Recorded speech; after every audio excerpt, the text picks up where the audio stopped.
Hans in luck. Hans had served his master 7 long years, so he said to him, "Master, my time is out, and my wish is to return home to my mother. Give me, if you please, my reward."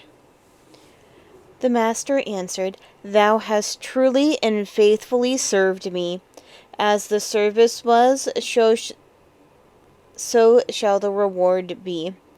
And he gave Hans a piece of gold as big as his head. Hans pulled out his handkerchief, wrapped up the lump of gold in it, and throwing it over his shoulder, made his way home.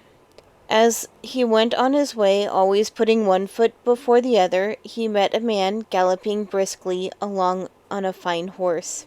"Ah," said Hans, quite aloud, "what a capital thing it is to ride! There you sit as comfortable as in a chair, kicking against no stones, saving your shoe leather, and getting to your journey's end almost without knowing it." The horseman, who heard this, pulled up and cried, "Hello, Hans! Why do you trudge on foot?" "Because I must," answered he, "for I have this big lump to carry home.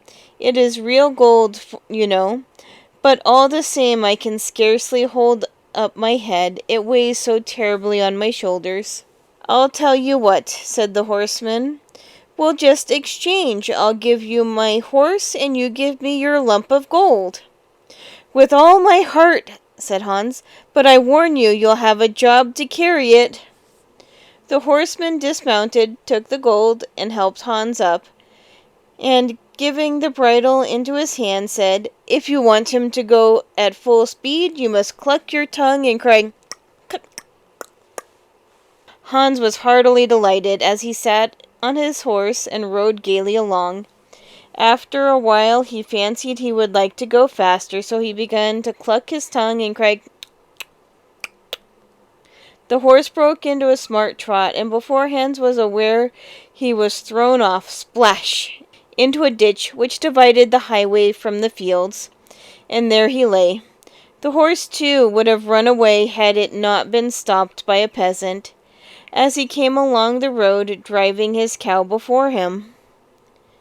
Hans pulled himself together and got upon his legs again. He felt very downcast, and said to the peasant, "It's a poor joke, that riding, especially when one lights upon such a brute as this, which kicks and throws one off so that one comes near to breaking one's neck. You don't catch me on his back again now.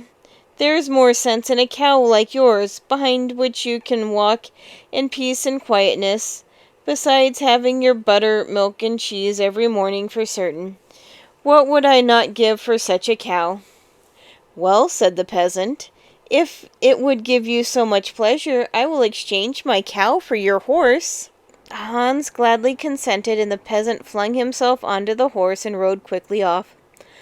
Hans drove the cow peacefully along, thinking, "What a lucky fellow I am. I have just to get a bit of bread, and that isn't a difficult matter, and then as often as I like I can eat my butter and cheese with it. If I am thirsty, I just milk my cow and drink. What more could I desire?" When he came to an inn, he made a stop, and in his great joy ate all the food he had with him right up, both dinner and supper. With his 2 last farthings he bought himself half a glass of beer. Then he drove his cow towards his mother's village. As the morning went on, the more oppressive the heat became, and Hans found himself in a field some 3 miles long. Then he felt so hot that his tongue was parched with thirst. "This is soon cured," thought Hans. "I have only to milk my cow, drink, and refresh myself." He tied the cow to a withered tree, and as he had no pitcher, he placed his leathern cap underneath her. But in spite of all his trouble, not a drop of milk could be got. And he went to work so clumsily that the impatient brute gave him such a kick with her hind leg that he was knocked over and quite dazed, and for a long time did not know where he was. Luckily, a butcher came by just then, wheeling a young pig in a barrow. What kind of joke is this? Cried he, helping our friend Hans to rise. Hans told him what happened. The butcher passed him his bottle and said, There, drink and revive yourself. That cow will never give any milk. She is an old animal. At best, is only fit for the plough or the butcher. Oh, said Hans, running his fingers through his hair. Who would have thought it? It is all right, indeed, when you can slaughter such a beast in your own house, but I do not think much of cow's flesh. It is not tender enough. Now, if one had a young pig, that would taste far different, to say nothing of the sausages. Listen, Hans, said the butcher, for your sake I will exchange and let you have my pig for your cow. May heaven reward your friendship, said Hans, and at once gave him the cow. The man untied the pig from the wheelbarrow and gave the rope with which it was bound into Hans' hands. Hans marched on, thinking, what a lucky fellow I am. As soon as anything goes wrong, something turns up, and all is right again. Just then up came a youth carrying a fine white goose under his arm. They were friends, and Hans began to talk about his luck and how he always came off best in his exchanges. The youth told him that he was taking the goose to a christening feast. Just hold it, he continued, seizing it by the wings, and feel how heavy it is. Yet it was only fattened for 8 weeks. It will be a rich morsel when roasted. Yes, said Hans, weighing it with his hand. It is certainly heavy, but my pig is by no means to be despised. Meanwhile, the lad was looking thoughtfully around, shaking his head. Listen, he said. I don't think it's all right about your pig.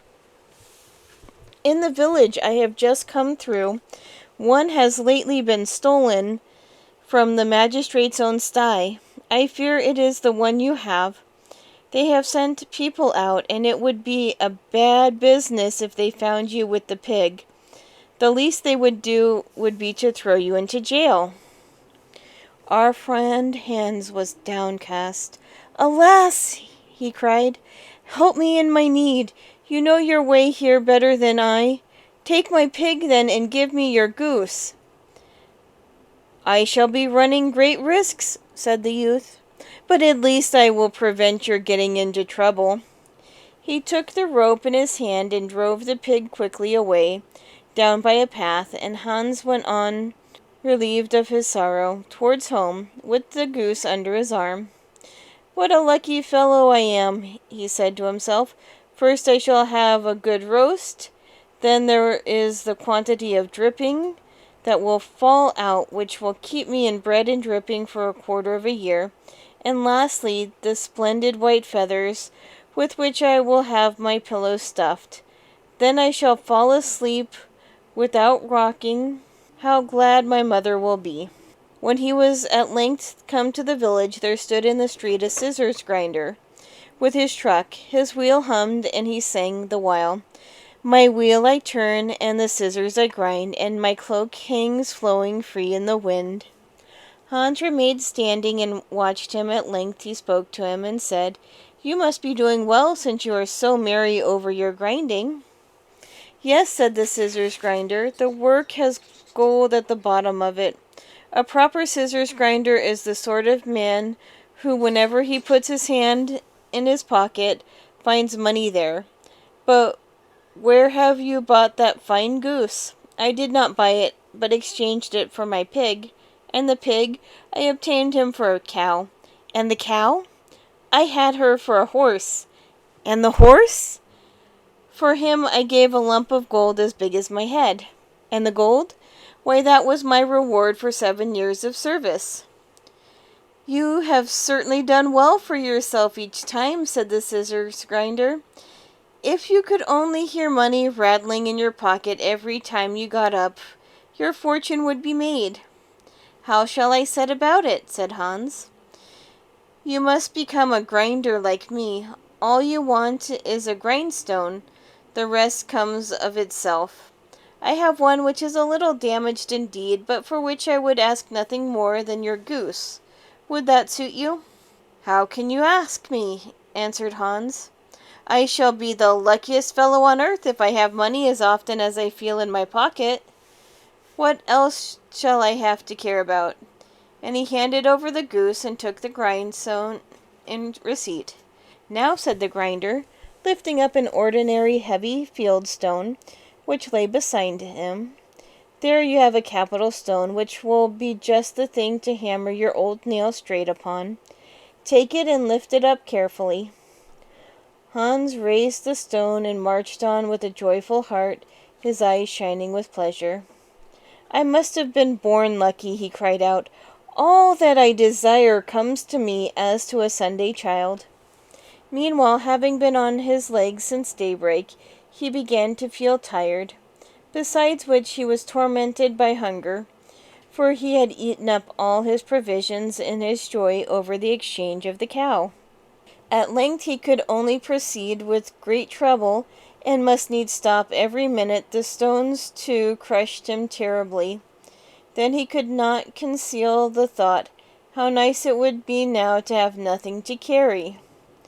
Like a snail he crept up to a well, wishing to rest himself and enjoy a refreshing drink.